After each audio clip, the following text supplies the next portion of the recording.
Voilà.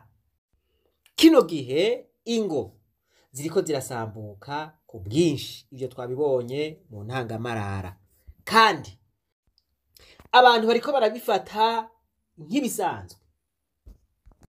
Ariko none biriko biva kuki? Mubanze mwumvirize impamvu nyamukuru ziriko ziratuma ibi bintu biriko biba. Kandi iyo habaye amadivorce menshi canke ukwahukana kwinshi, iyo igitigiri ciyongeye no mu gihugu ntibigenda neza, kuko abantu babaho barasambutse canke baramenetse imitima. Abana benshi bakura nabi, bakura batabona abavyeyi bose babarera, ivyo bikazobagirako n'ingaruka mbi mu buzima bwabo bazojamwo mu ngo. Abo bantu usanga bafise ibikomere bikomeye. Rero ni vyiza yuko ibi bintu twobica mu mizi. Umuntu wese atari bwubake akumva impamvu nyamukuru zituma ingo zisambuka. Ivyo aza kumva yahora yumva canke yahora akora canke yahora bifata minenegwe ntabagisubira kubifata minenegwe, canke nimba yaramaze kubona ibimenyetso kuwo bariko baravugana ace ahagarikira ngaho arondere uwundi, kuko nta kamaro kuko yobandanya avugana n'uwo muntu hanyuma bamaze kugubaka bakaruhira gusambura. Izi mpamvu nitonde cane kuzumviriza, zirahambaye. Aha muri iki cigwa harimwo ibituma ingo zisambuka, ariko umwigisha arerekana n'ukuntu umuntu yohitamwo umufasha amukwiriye. Ngoma ninjire mu kintu kijanye n'ukumenya uwo muzobana. Guhitamwo, reke kuvuga kumenya, guhitamwo uwo muzo. Igituma ndiko ndavuga ibi bintu, urugo mu mpamvu zituma ingo zirwa zirasambuka, tubanza turabe nyene zubatswe. Mbega zubatswe gute? Zifatiye kuki? Zubakiye ku mishinga imeze gute? Ahantu ngeze abantu bubatse sinje kubatuma mugira kwicuza kumbure abaza barubatse, kuko ntimugisubira inyuma murabizi. Hanyuma ya miga ntawe uhava avuga ngo nara ibi ndabivuze kugira ngo dufashe abataragira abatarubaka, hanyuma muze mubifashisha abandi,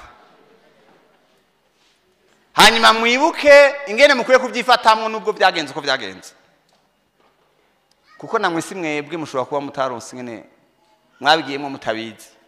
Pole sana. Nivyo biraje kubona ugwaruka abatari bake baja kurondera umufasha nk'abo baba bagiye kugura imodoka canke imashini canke impuzu. Ivyo niko ndababwira kamwaza ko bitabaho. Hari umuntu agenda agahurira n'umuntu ahantu atubwire turabipanze, ntawuzi ni nk'impuzu usanze ku isoko ukayishima ukagira.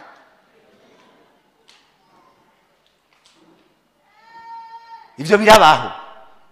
Hari abantu by'ukuri bahura bakabivuganira aho nyene bati are turahejeje. Ikibaje nuko ayo mahitamwo adasubirwamwo, irreversible. Iyo wagira uti narahisemo nabi none ngo mangire, ugwaruka munaza kunshimira kweri, muratomboye mwebwe mumenye hakiri kare.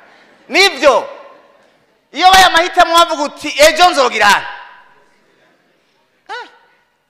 none ikibazo nuko uhitamwo rimwe ukavugize, none aho hantu uhitamwo rimwe ukabuhejeje ntimwumva ko hakeneye kwitonderwa. Ahantu utazosubiramwo ntihakeneye kwitonderwa. Lopeshaje nibaho. Sinzi abantu bagiye ahantu ngo bagiye gusenga, urabona hari ibintu byinshi by'abantu basenga, umuvugishwa tujya muntu si gwawe. Yo mpore.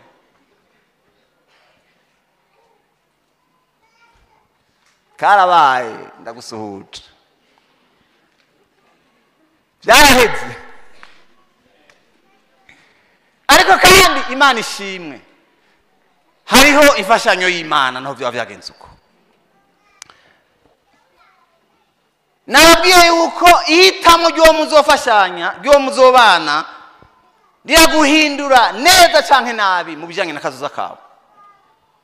Nkunda kuvuga yuko umufasha muzobana afise igice ca destine yawe ni wagifise, afisemo uruhara, irashobora gupfa yose kazoza kawe. Umugambi Imana yafise ku buzima bwawe ukononekara wose kubera uwo mwagize uwo mwabanye. Murazobaza umwami yitwa Ahabu yabanye nande? Yahisemo Yezebeli. Nde Samsoni byagenze gute? Yatoye Delila zafise gahunda, zafise projet yo kwica umugambi Imana yarifise ku buzima bwiwe. Ntimubikine kibi ibintu birakomeye. Urugo rwashobora gutuma ejo hawe haba habi canke hakaba heza. Abantu benshi societe y'ino munsi yarafashe ubukwe nkaho umenga ni icifuzo cy'abantu babiri bahura uko babishaka, twikundaniye twibanire. Imana nikenewe. Mwibuke yuko umuryango wa mbere mu gusambuka bagararije Imana. Nivyo Imana mu rukundo rwayo iragusaba yuko imbere yuko ugira amahitamo ubanza ukayirondera. Shetani nawe akora ibishoboka byose yuko utabanza gukenera Imana muri ibyo. Nico gituma impanuro y'Imana ivuga ngo wame wibuka umuremyi wawe mu misi y'ubuto bwawe. Muranyumva? Wamugirana wame wibuka umuremyi wawe mu mahitamo yawe. Imana idufashe. Wame wibuka umuremyi wawe mu misi y'ubuto bwawe ngo kugira ngo bikurinde ejo ntuzogira amaromoro kubera Imana wayikengereye. Dutegerezwa kumenya yuko urugo canke kubaka atari icifuzo cy'uwanje jenyene, mugabo gitegerezwa gushigwa Imana nayo ikagiramwo ijambo. Urugo rushobora kuba umugisha canke rukaba amagogo atazohera. Nico gituma mugomba kuvyitwaramo neza. Mukeneye kumenya mbega Imana ishaka kwiki kubijanye n'uwo tuzobana ejo. Mwibuke yuko umuntu wa mbere afise azogufasha muri kazoza kawe nujya muntu mubana.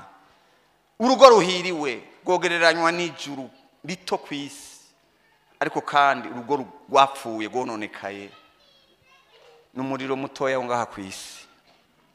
Hari abantu bariko barinjirayo hataragera. Urugo ntirushoboka mu gihe Imana itashizwe imbere mu kubaka urugo. Iyo Imana itashizwe imbere mu kubaka urugo, murabona nk'abantu birababaje kubona ikiremano gikengera umuremyi wacu. Imana yakuremye mugabo ukumva ko ari ibintu wokora Imana itarimo. Kiyeti kumva ko hari ikintu woshika k'Imana ntirimo. Hari umuntu yubafise undi yamuremye atari Imana ari ngaha. Hari uwo bari ngaha atazi ko Imana yamuremye. Mu bisanzwe ntituzi kitubereye twagomba kukibaza Imana. Nivyo ugusenga kukuri no gutandukanya impemu ni kimwe mu byo dufasha mu guhitamwa abafasha bacu. Mu ndabe gato ibi bintu ngoma ndabivuge turabire hamwe imvo zimwe zitarizo zituma abantu bubaka. Imvo zimwe zitarizo zituma abantu bashinga ingo bakubakana. Ugasanga ariko byakugendeye igihe wubaka usaba Imana imbabazi. Yafise ukuntu igenza ibintu, ni Imana itanga chance ya kabiri. Abari bafise umugambi nabo tubafashe. Imvo ya mbere itariyo ituma abantu bubaka ni higanwa. Mu Gifaransa twita la competition. Nigihe umuntu agomba kubaka urugo afatiye kuko abandi bamusize atisigaye ndi Mana yanje. Imyaka ngiyo 35 iragize nta numwe arambaza. Rero kubera abandi bose bagize sigaye ndi jenyene. Urero mwabantu ngoma ndababwire mu buzima ntiduhiganwa ntitwiruka. Umuntu wese arafise igihe, umuntu afise umwanya yagizene yashingiwe. Abantu benshi barakora ubukwe kubera bafatiye kandi rero ehego byukuri mwavuga ati Mana yanje imyaka iranjanye noronka n'uwumbaza naho baruhumye ijisho je sinosiga kuko noteba gatoya imyaka iragize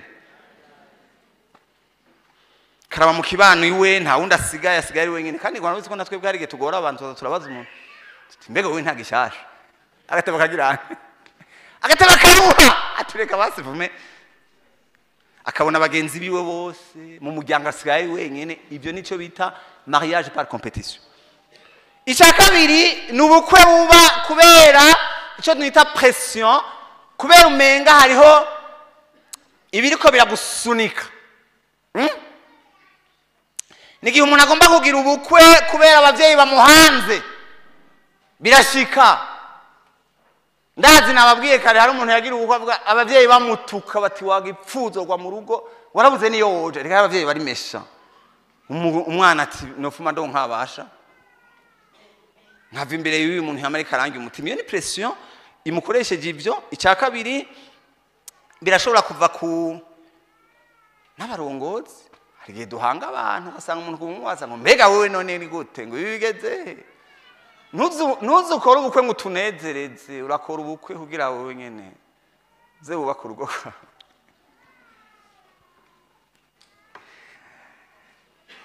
Hariho n'abandi usanga bagira ubukwe kubera ubuhanuzi akavuga ngo Imana yamfashe ku nguvu ngo jewe vraiment ntawe nashaka ngo ni Imana yagize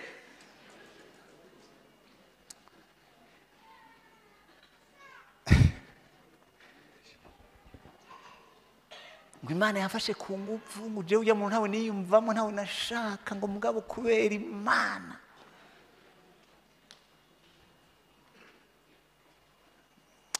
Ikibazo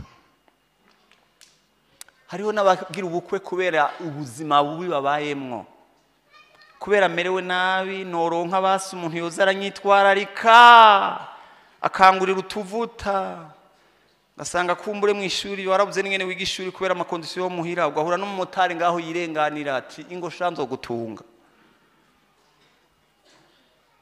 ahandi ho narimbayeho ko ndose ubugirana unyitwararika reka basi tubana undi agatwagwa nuko yabaye imfuvyi tinoro nk'umuntu anyitwararika undi akaja mu rugo kubera uwumutwaye yamutwaje inda. Mbega ibi niko ndavuga birabaho mu Kirundi hari ibintu bavuga ngo urumva nk'umukobwa yatwaye inda baca batangura kumugabanya amashance kuzoronka urugo yubakamo. Amubwira ati hajya ko byakugendeye uko rero cyo bakizana ko yo gutwara uwo mugabo kuko nta wundi azogirana.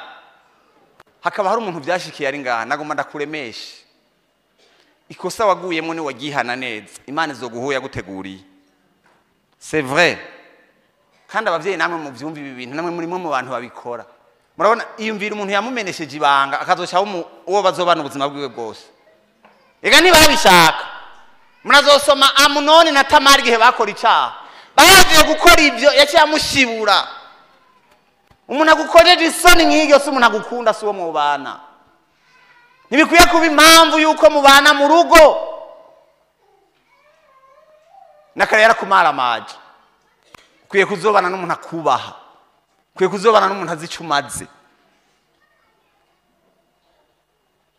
Muriko muranyumva ndiko ndavuga ibi kuko nimba teko turavuga ingene ngo zisambuka hari zasambukiye muri binyene zafiriye hazatanguye gute ujya muntu mwabanye bigenze gute.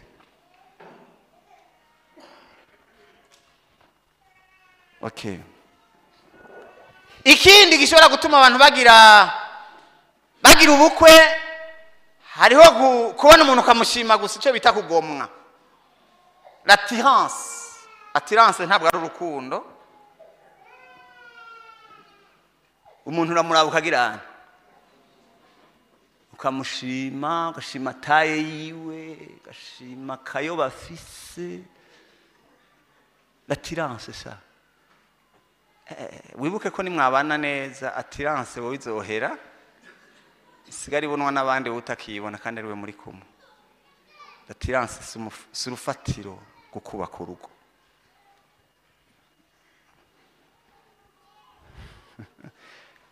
icya kane ni ikintu lo materialisme. Hariho abantu bubakana n'abantu kubera abona ziriko.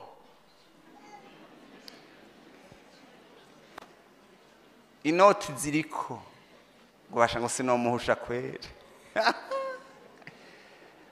Wagiye urondera inoti ariko urugo ntigubakwa n'inoti. Abantu mwubatse ibindi ko ndavuga mu byemeza ko ari ukuri. Murazi neza ko urugo rutubakwa n'inoti. Hariho ziba ziriko zikaribwa n'abandi we ntuzige. Nibyo. Turashaka kuba zirika abandi akarore bazozirya we ntuzofu zikozeko ukazozirabisha amaso. Ndabibutse mbere ko hari ningo ziheruka kubana neza ataco bararonka.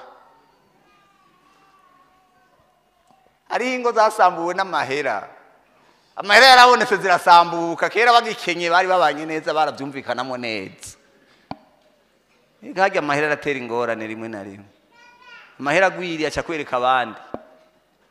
Cyubahiro kidudo cyatangura kubona ko wawundi bari kumwe bata bamwibuka aho mwaje muva. Umuntu mwabanye mukiri bato umugisha wavuye hajya nyene ko waduze nawe nyine arabise mu ruhara. Nivyo nta ruhara bifisemo.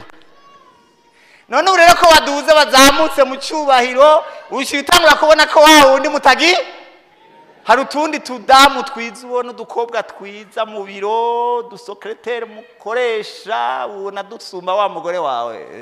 Ya pole sana. Ibuka aho wajuva. Ibuka kujya mugore wawe nawe afise mu ruhara kugira ngo ushika hugeze. Icyagatanu ahandi ko navuga ibyo byiku ari umuntu ashima umuntu bivanye n'ibintu afise akavuga ngo yumva ngo afise niveau intellectuel yeleve ntubana na niveau yiwe.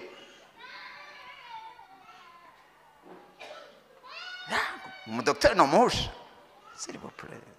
Ntibabana na docteur babana n'ujya muntu nyene. Yabo docteur ni impuzu yambaye. Icyubahiro statut social. Umuryango avukamwo umuntu ashaka kujya mu muryango ngo ujya mu muryango umugabo ngo hajye ugiye iyo ujya mu muryango ntuzobana n'uwo muryango uzobana n'uwo muntu wenyene uyu. Ujya mu muryango wose ntimuzogirana.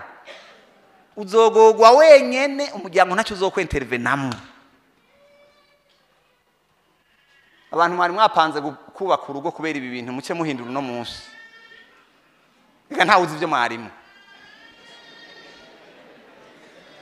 Uyu munsi nyene mubakire ku bintu bifadika. Icya gatanu urugo rurashaka kubakirwa ku bishobisho n'ibigumbagumba. Umuntu akumva umenga umuntu yamwinjiyemwo byagenze neza. Murabona kugeza aho nyine akamwiyumvamo cyane. Hajya rero kwiyumvamo umuntu birashobora kuvana n'ibintu byinshi. Birashobora kuvana n'imyanya mufata muri kumwe ukaba usanga yakwinjiyemo kandi atari we. Nico kirafite ico gifana n'iki cya copinage. Hari abantu bubaka ingo bihereye muri copinage kubera umuntu mwagendana cyane. Hajya muramaze kumenya ko umuntu plus mwegerana mwinjiranamo. Chef na cheftaine wa group. Kubera bafite ibintu bama ariko baravugana kenshi barataba bakagirana.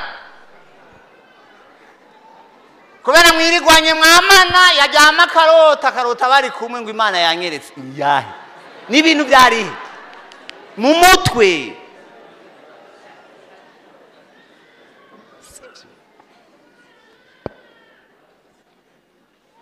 None ndababaza kurota umuntu mwirigwanye aho bikeneye muhemu yera.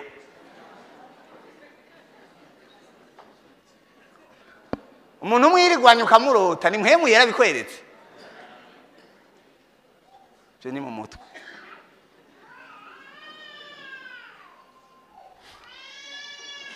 Hariho n'abantu bubakana kubera imiryango ikundana bagahana abageni. Ivyo gamaze ko bitaba. Imiryango gasangira kundana iciye ihana n'abageni. Nabivuze ntuzobana n'umuryango uzobana n'uwo muntu wenyene. Baguhende rero ugasanga abageni babigiye mu mbega hari abantu baranga ngaha. Hari abantu bitabaranzi bariho ngaha. Babita abakomisiyoneri. mu rundi rurimi ega barabaho nonaho aho ko mutwenze aha nta wubatse habaye komisiyo aha nta muntu yubatse urugo habaye komisiyo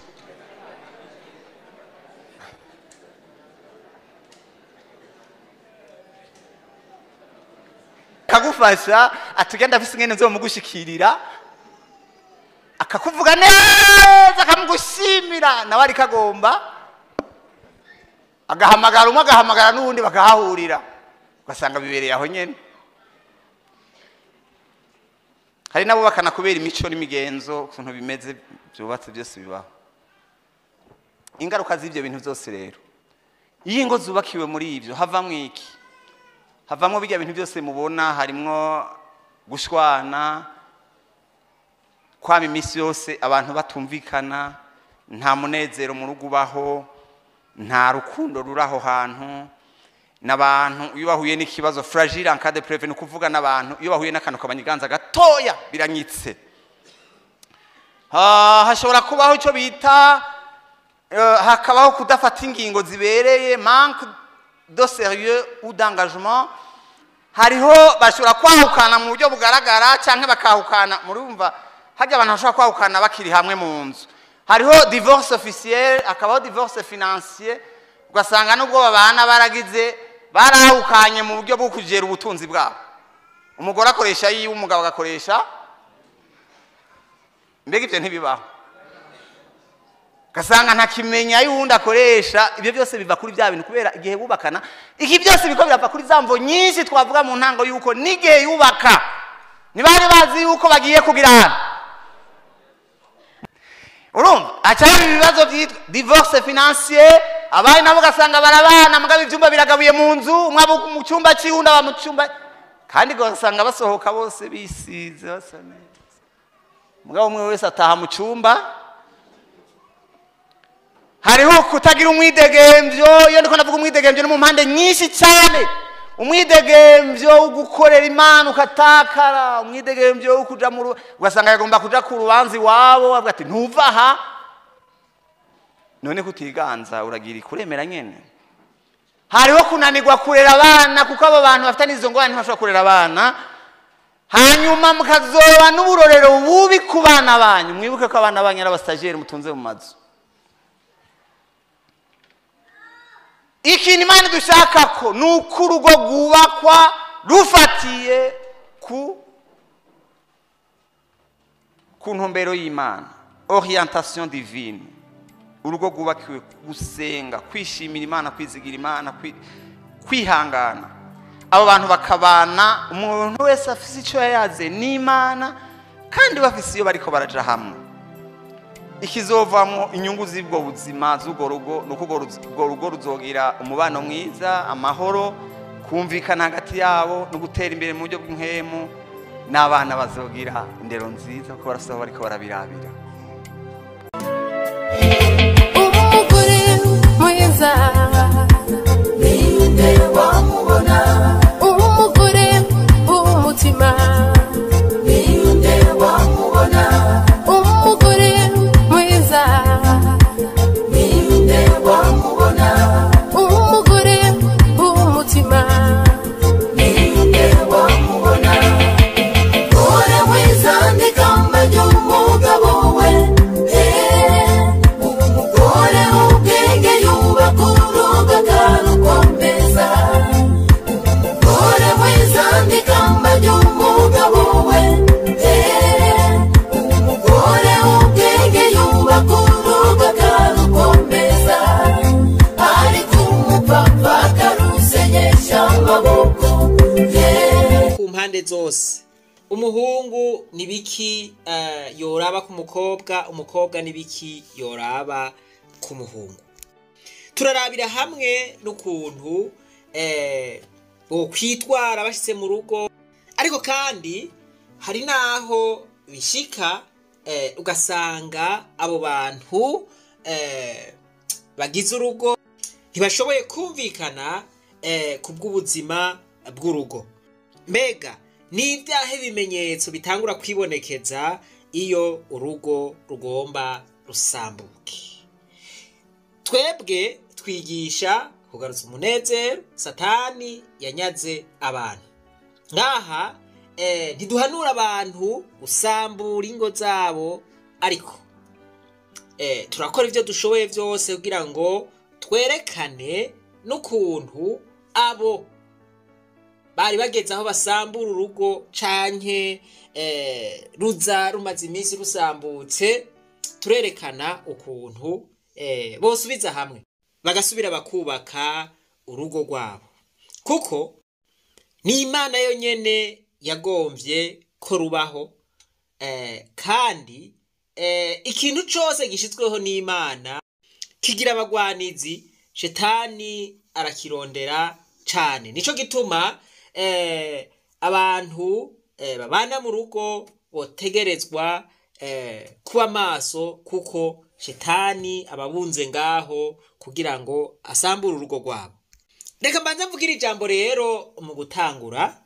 Wewe ukiri umuseribateri utarashobora kuragana n'uwundi muntu kugira ngo mubane akaramata, aho uri no kubwira nti burigarukira ko wiha icupa, unywe icupa ry'inzoga urinywe, mugabo ntuboregwe, unywe ifanta uyinywe, kuko uracafise amahirwe yo guhitamwo uwo umutima wawe wifuza, uwo muhuje ivyiyumviro.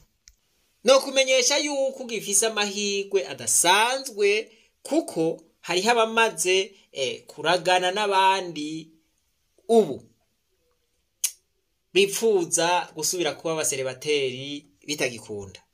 Ariko naho biruko, simvuze ngo ntuzorongore canke ngo ntuzorongogwe, gusa jewe ico mvuze nti uracafise amahirwe yo guhitamwo neza.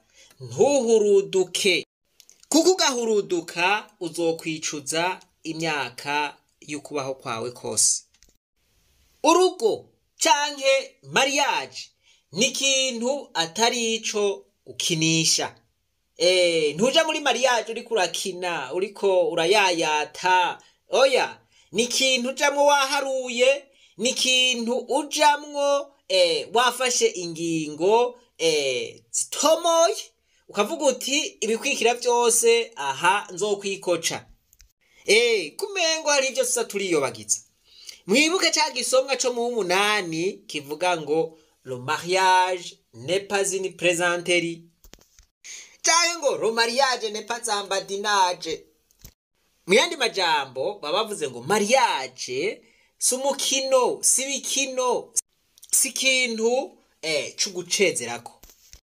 Ni ukuvuga ngo mariage ikorwa n'umuntu yiyumvira, yafashe ingingo, kuko iyo ngingo uyifashe ukayifata nabi bikugarukako. Uyifashe neza naho urumva ugira umunezero udasanzwe. Rero urugo murumva yuko atari ikintu c'ukwasamako. Aha rero gituma navuze nti uri umuseribateri wogomba ukaburiha kamwe. Ni ukuvuga ngo umaze kugira engagement muri mariage ukavuga uti ego ndavyemeye, twubakane na naka, kandi ndemeje ko tuzobana akaramata. Iri jambo rifise uburemere busuvye amatoni 5.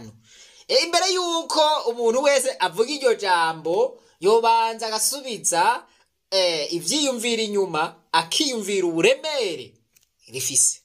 Nico gituma rero maze kwinjira mu rugo ata bintu vyo kwisubiza inyuma nk'umwana uvuga ngo onarihenze basha, onarihenze kabisa, yo nkamenya gabasha ingingo simba narayifashe. Aha rero niho haca haza kwihangana, ukemeza, wisubize mu ijambo, kuko uba wafashe icemezo, uba wafashe ingingo imbere y'abashinga ntahe, imbere y'igihugu. Bakakubaza bitonze bati uravyemeye? Uti ego cane ndavyemeye. Voilà, iri jambo lirahambaye wamaye inka. hariho abantu biyumviriye ku ngingo bafashe baca bakorora n'amosozi kubera iki bishika hageze muri uwo mwanya wo gufata ingingo? Ni kubera uba wiyumviriye ku buremere bw'ingingo uhejeje gufata, ubuhejeje kwishira mu munyororo. Nico gituma bavuga bati si ibintu vyo gukina sakabumbu ngo ubone nakarabigize nawe ucubigira. Banza wumvirize yuko ugeze uti jewe ndageze gufata ya ngingo. Fara ni ngingo y'abantu bakuze, si ngingo ifatwa n'umwana, kuko umwana ntibamwemerera yuko ashobora kurongora canke kurongorwa. Oya, bagira bati voilà, imyaka y'ukurongora ni ku musore, ni ku nkumi, utayishikije ntibakurongoza. Voilà, iyo ngingo uyifatira imbere y'igihugu, uri imbere y'abakozi b'Imana, ishengero ryakinje ryakoranye, imiryango, inshuti, abagenzi, babariki babari vyabona. Ivyabona bati mariage ibaye ku mugaragaro, aho muzokwikuremwo turabe. Bantu b'Imana, nimba hari ibintu twari dukwiye kwitondera ni mariage. Warren Buffett yaravuze ati ingingo ya mbere wafashe canke ingingo ya mbere uzofata mu buzima ni ingingo y'ukuhitamwo uwo muzobana. Mw'isoko uguze ikirato ukagitwara ugashika muhira, wacigera ugasanga ntiwukwiye, ugasanga kirakurya buke buke canke kikakurya cane, uravuga uti reka ndagisubizeyo bankabiri. Muri mariage siko bimeze. Umaze kwemeza iri jambo ukamutwara ukamushikana, mwana wa mama, aho naho uzosanga ivyo wari witeze atariko bimeze. Haba hasigaye yuko ugira niko zubakwa. Nta bintu vyo gusubiza hariya, ivyo ntibirimwo. Ariko rero naho biruko, abantu benshi cane abagabo, abasore barakunda gukora amakosa nk'ay'ingurube hano hantu imbere yuko bahitamwo abo bubakana, bikarangira bicujije ico babigiriyemwo canke ico bakoreye ubukwe. This is a point I want to close with the two own brothers. Because when we are dating, we present our money, the life we can give this woman. So she can come in, we shall give you the life. And the class, queen like you, a class befitting of the queen you are. Ati ngaya makosa rero abasore canke abagabo bakunda gukora imbere y'ukira mariage. Nukuvuga ngo bakwegesha amahera abakobwa. Atera bagenda fisi kashe tuzobaho neza. Umukobwa nawe utanka faranga akaba yaribonye, akabaraje ati nta wundi mugabo noja kataruyu. Ariko aje kubera iki? Kubera iyo noti wamweretse. Aho rero araje mugabo witegure. No problem. I want that. It's good. But we said, it's the woman who's supposed to attract money to you. It's not the money that's supposed to attract the woman. Men have been doing it reverse. Uyu mugabo ati ugize igihushane c'ivyo wategerezwa kugira. Ati samahera yategerezwa gukwega umugore canke uwo mwubakana. Atahubwo uwo mwubakana, umugore ugomba ko mwubakana niwe yategerezwa gukwega mahera. Ashitse mwugo rugo hagacaza ibihera vyinshi. Aharasigura ingene vyogenda kugira ngo uwo mugore abisumaku y'agafaranga, abisumaku y'akanoti wabaye inka. Gerera ingorane yanyu nuko mudasorora. Aha turiko turiga icigwa gihambaye, icigwa c'ubuzima. If the woman is supposed to attract the money, how? By giving you stability, by helping you be creative, by helping you manage loss. You said she's a loss prevention officer, okay? Ati uwo mugore niwe niwe yategerezwa kuza kugufasha kurondera ubwo butunzi kugira ngo mubeho mumeze neza mufise stability. Ati yategerezwa kuza azanye ivyiyumviro bituma haboneka amafaranga menshi.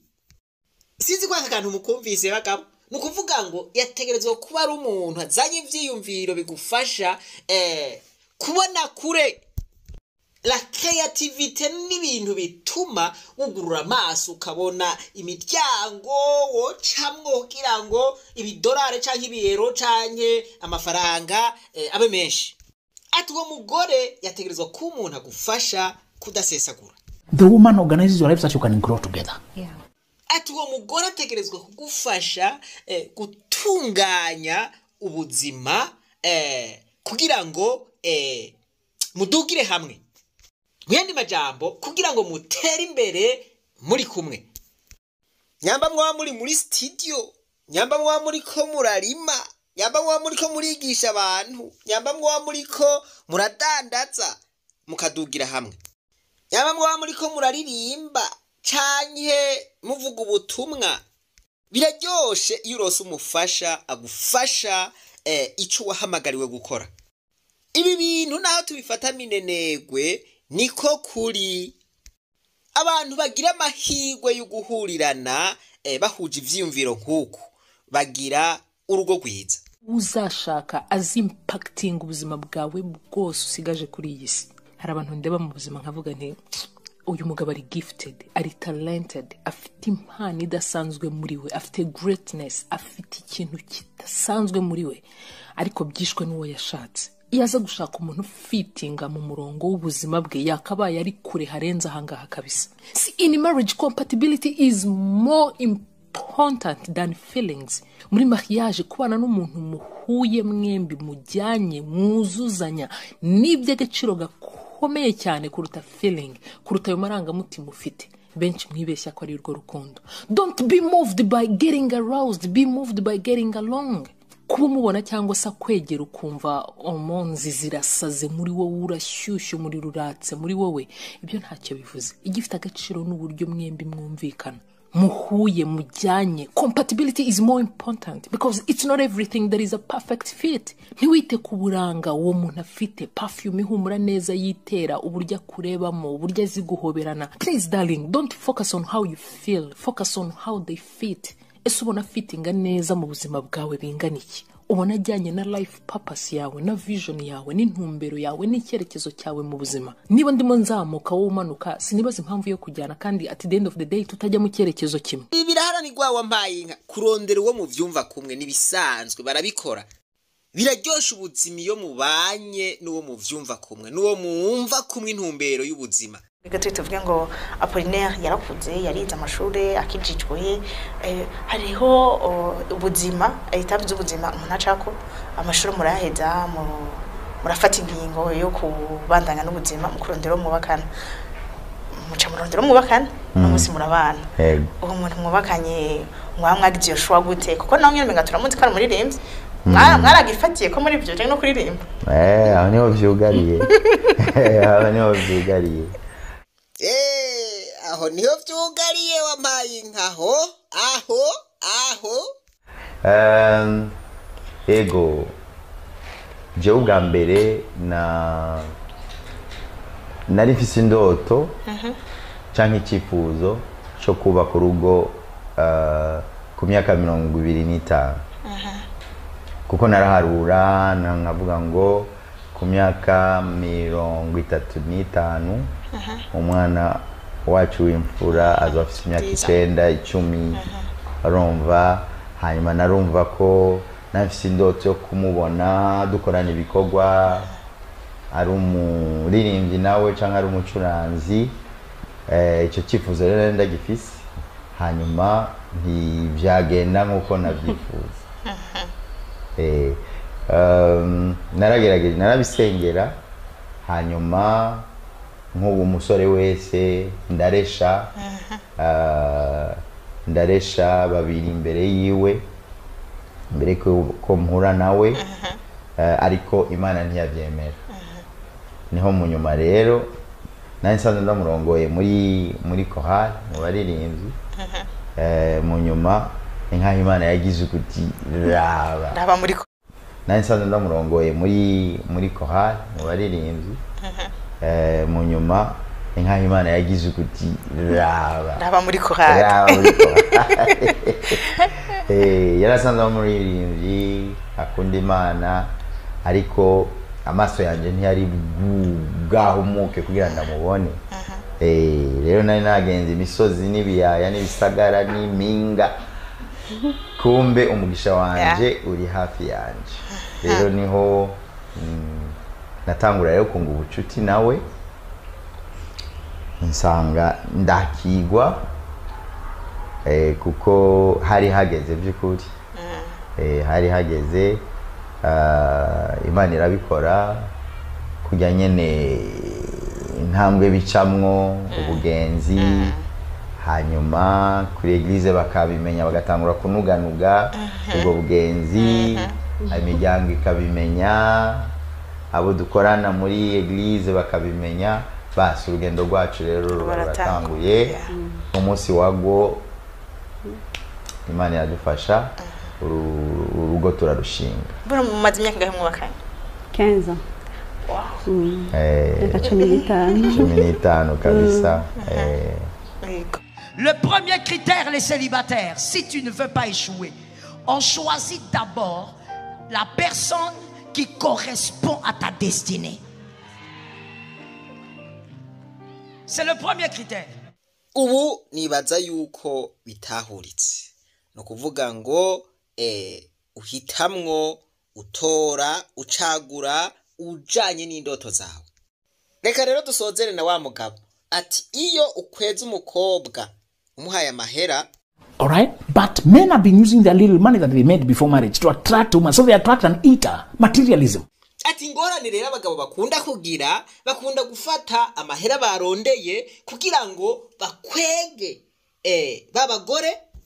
Mwende majambo ubu nubundi buryo bwo kwiyemera jewe bajya abantu ngoma ndabemeze ntibancishe mwijisho ndabemeze ko mfise agafaranga hajya kwanaka je sinoshobora kuhinjira ntafise amahera kandi barundi barakwakira kabisa.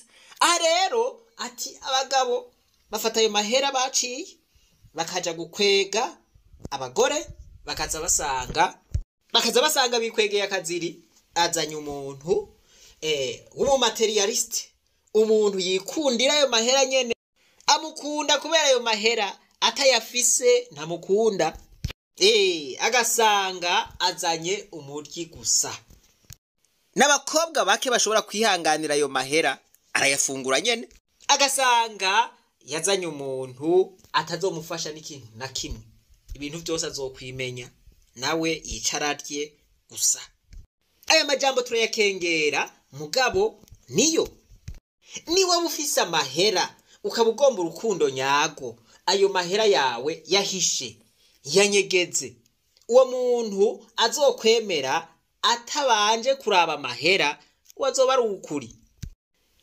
Ariko ukaba uri kuraresha canke ukaba wareheje mu ntumbero yo kwiyemera ku bantu kugira ngo ubemeze yuko ufise cash, ukemera ugakota n'akamodokari kanaka, voilà, ukagenda kumuraba ufise akamodoka, bagira bati bash jya muntu agendera mu modoka nziza kabisa, hajya none hari uwo mwanka, voilà, ugiye kwiyemera, voilà, wakoresheje ubwishime ngaho bwagiyemwo. Aho rero ucurindira ibizokurikira gukoresha amahera kugira ngo ukwege umugore, ahubwo umugore niwe yategerezwa kuba ukwega ayo mahera. Mwende majambo urose umugore uburose umugisha, uburose itunga. N'umugani w'ikirundi uravuga ngo uhusha tunga ahusha umugore. Ni ibintu byumvikana cyane, uzanye umugore w'ubwenge gutera imbere ni lazima. Il y a des femmes à ne pas laisser partir. Tu la laisses partir. Pourquoi je parle plus de femmes? Parce que soyons logiques, selon les Écritures, la femme a été créée pour vous. Vous n'avez pas été créé pour elle. Ce sont les Écritures. La femme a été créée pour vous aider. Vous n'avez pas été créé pour aider la femme. Et donc, qui doit trouver? C'est celui qui a besoin. Il a besoin de quoi? Il a besoin d'une vie épanouie. Mais pour une vie épanouie, il doit trouver la bonne femme. Monsieur, il y a des femmes qu'on ne laisse pas partir. Ça veut dire à l'intérieur d'elle, il y a des buildings. Elle prend n'importe quel homme, elle hisse cet homme. Elle prend n'importe quel homme, elle l'amène à bien parler devant les gens. Elle prend un homme, elle taille cet homme. Pourquoi? Elle a l'appel de tailler les destinées. C'est ça être une aide. On l'a créée depuis Genèse pour qu'elle taille la destinée d'Adam.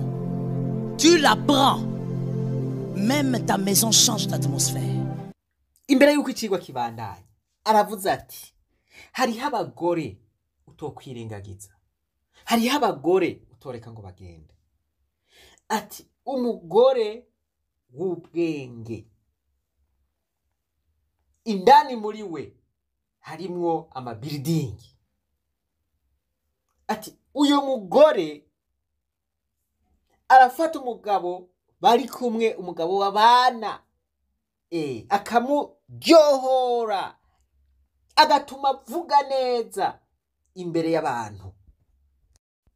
Ati uwo mugore ushitse mu nzu yiwe urumva yuko hari ibintu vyinshi vyahindutse, urumva yuko akarere gapanze neza. Reka tubandanye muze muravyihanganira, ariko utuntu twose dukenewe utegerezwa kudushiramwo kugira ngo nurunganwe n'urundi ruzovyumvirize. Umugore w'ubwenge muganiriye amajambo aya gusa, agusigamwe akantu kabisa ukavuga uti uyu mugore araciye ubwenge kabisa. Kubwo amajambo avuze ukazubona muri wewe utudyango utari bwigere wiyumvira ko twugurutse uti yampaye nkawe rero irika hajya no hakura amahera. Wa mukobwa ni gikoko n'ukuri, behashe uyu mukobwa yari yagiye hehe mu buzima bwanje? Mukobwa nk'uyu yarabaho? Mukobwa afise ivyimviro nk'ibi? Non, c'est pas possible. Lorsque tu parles avec cette fille pendant 2 minutes, qu'est-ce qui sort de la bouche de cette fille? Une personne qui est capable de t'amener à accomplir des choses. C'est une personne aussi dont la bouche révèle les choses cachées, glorieuses. Elle passe avec toi 3 minutes. Dans 3 minutes, monsieur, la tête commence à bouger. Dans 3 minutes, tu as la solution à beaucoup de problèmes. Ati muriko muraganira n'uwo mwigeme, amajambo ava mu kanwa kiwe ameze gute? Ati umuntu azoguherekeza kugira ngo ushobore gushika kuri izo ndoto zawe, akanwa kiwe kaba kavamwo amajambo ashobora kugutera intege, amajambo y'ikimazi amwe avuze mu minota 3 yonyene uza wumva utudyango tw'ivyiyumviro twuguruka, ugatangura kubona inyishu z'ibibazo kanaka. Ikibabaje wampaye inka, turasoma Bibiliya tukabona ibihwiji, ibi byose byanditse muri Bibiliya ariko ntidushobora kubitahura. Mu gitabo c'imigani igice ca 31 ku murongo wa 26 haravuga ngo iyo ateranuye akanwa avuga ivy'ubwenge. Ubu ibintu byarataye urutonde, ibintu ntibikire ku murongo, dusigaye twirongorera gusa kugira ngo turongore. Ibi by'ubwenge ntitukibiraba. Bibiliya irabaza ngo umugore w'ubwenge ninde yo muronka? Uyu muntu ntabasanzwe. Mwiyumvira umuntu ateranuye akanwa, wowe nyene ucugira uti yampaye nkawe rero. Bibiliya ivuze ngo ninde yoronka umugore w'ubwenge, ngo kuko ameze afise agaciro nk'utubuye tw'utubuyenge, tubuye twa marijani, utubuye tw'agaciro. Myandi majambo uyu muntu ni inzahabu, myandi majambo uyu muntu n'ubutunzi. Iyo umuroze nta kindi kiba gisigaye, habasigaye yuko utunga nawe, kuko ngo yuguruye akanwa kiwe kavamwo ivy'ubwenge. Ahantu rero abagabo benshi dukunda gukomerekera, twirabira ibisusu, tukaraba ingene ateye mu maso tukaraba ingene aremwe bavuga uti mana yanje ndabira iki kiremwa c'Imana ingene gishonyanga yo wewe ugaca uhagarara kuri ivyo gusa ntumupimye ngo urabe mu mutwe ingene bipanze ntiwumvirije ko avuga bimwe by'ubwenge agomba bavuga ibintu bitagira inzira n'ingarwe ico wiboneye gusa wiboneye bwa bwiza. And that's why don't just marry somebody because of the strokes. What are strokes? Oh.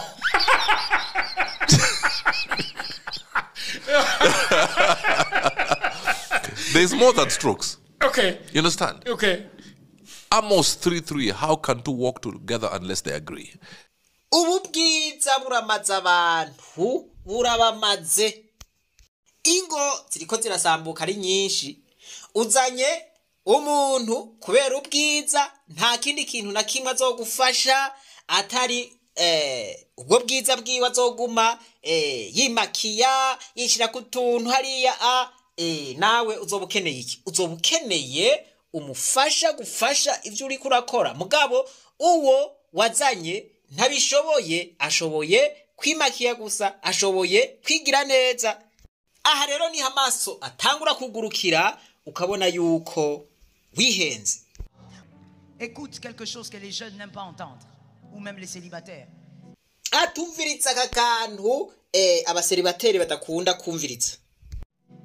Un corps moins attrayant peut piéger un cœur par son caractère.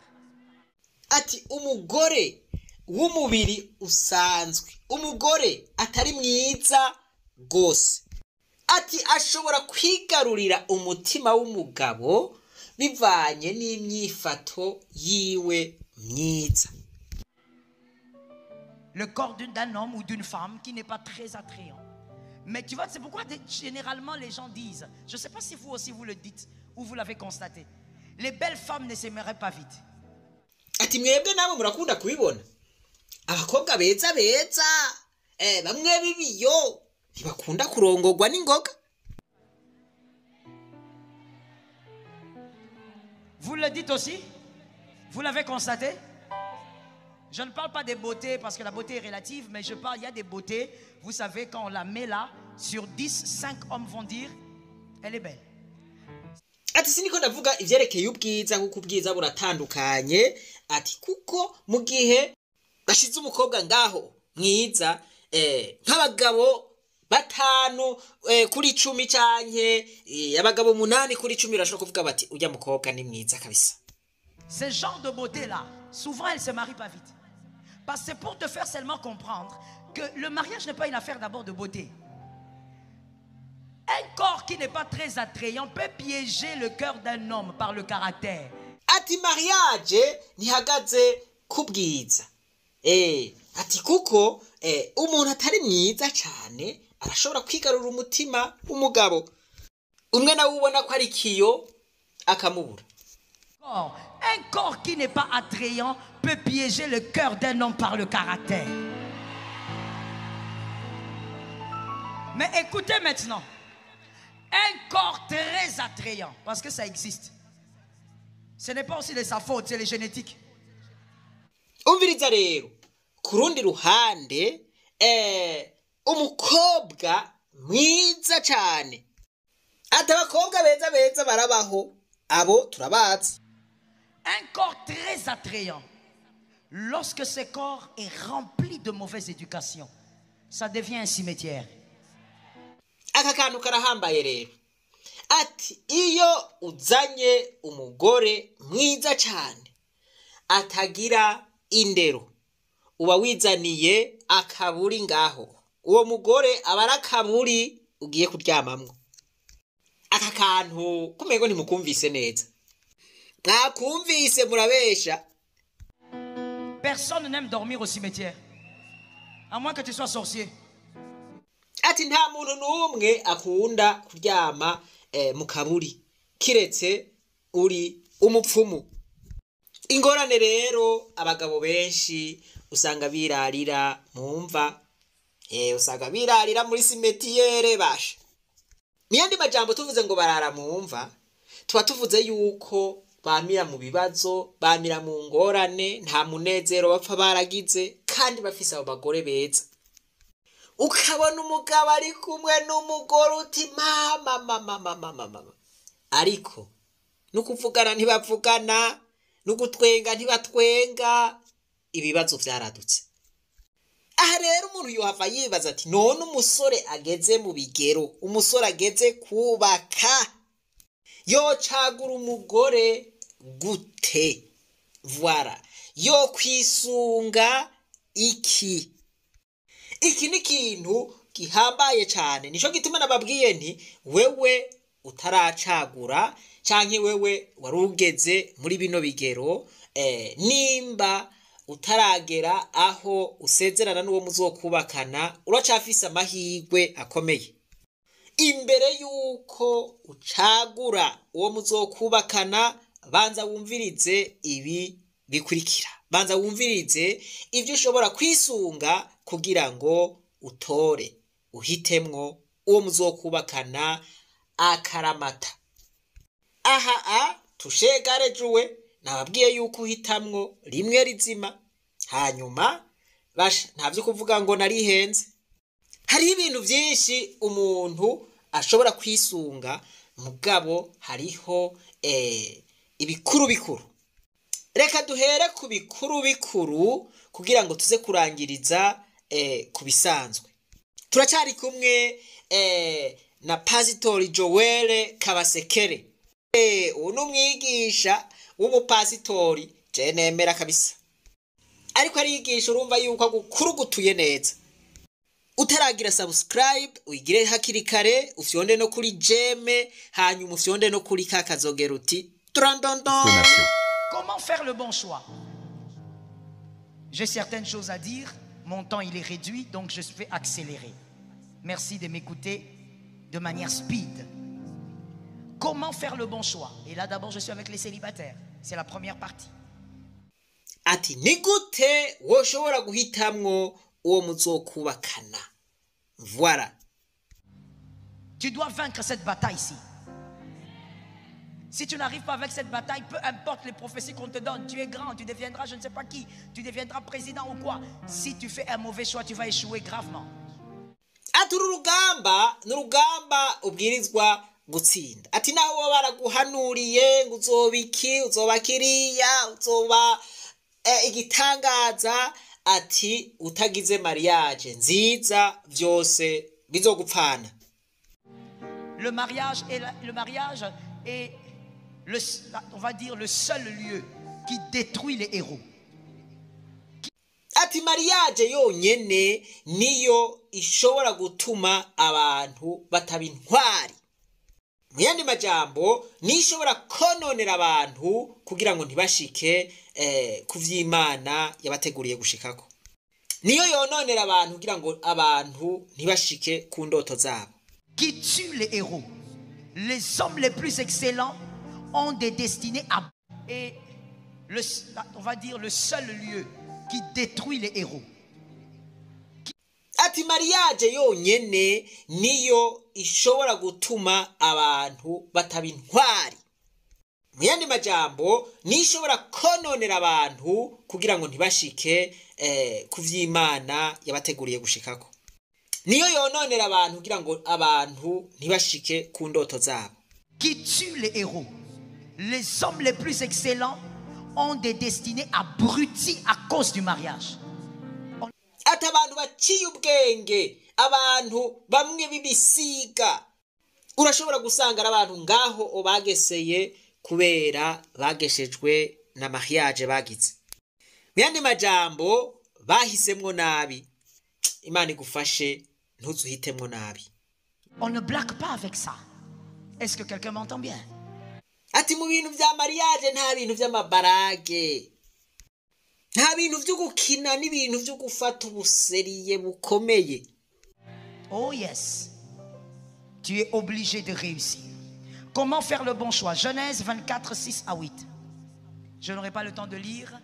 On écrit s'il vous plaît. Genèse 24, 6 à 8. Ati mfise umwanya wo gusoma ariko raba mwitangurira igice ca 24 ku murongo wa 6 gushika ku 8. Dans cette écriture, il y a quelque chose qui m'a beaucoup plu. Abraham dit au plus vieux de ses serviteurs, lorsqu'Isaac devait se marier, écoutez-moi très bien.